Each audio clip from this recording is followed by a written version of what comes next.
Ndugu zangu wafanya biashara, hii ikawe fundisho na kwa wafanya biashara wengine. Sifa ya balozi kwenye kampuni inabidi apewe bidhaa za kampuni, atumie tena bure. Kuna watu wanauza majeneza, unakuta na balozi hampi hata jeneza. Sasa mtu eti akitaka kutangaza kitu aje ofisini jamani. Sio mpa majeneza hata matatu akae nayo. Mtu anakutangazia biashara yako ya magari. Hana gari. Mpe hata renji. Ili kuonyesha userious wa kampuni yako, mpe hata renji. Mimi naongea kwa sababu mimi ni balozi of course wa kampuni ya Zack Enterprises. Ni kampuni kubwa sana kwa Tanzania hapa na nje ya Tanzania. Ina matawi mengi sana hapa Tanzania.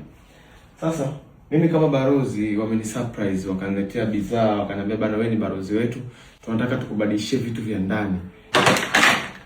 Hiki wameniletea kiportable na kula music kutoka Zack Enterprises.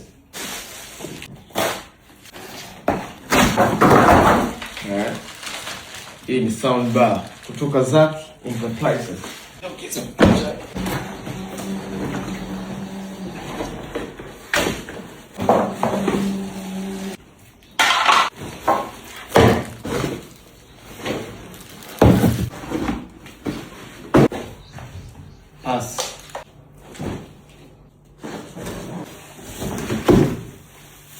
Umeniletea na washing machine.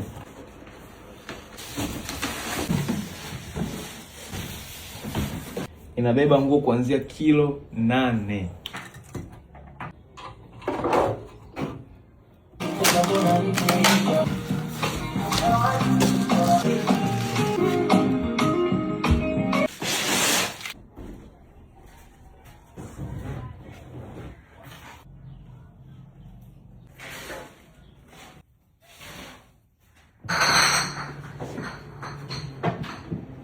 Kwa hiyo imeshare. Basi sisi bado tunaenda kununua mwenyewe.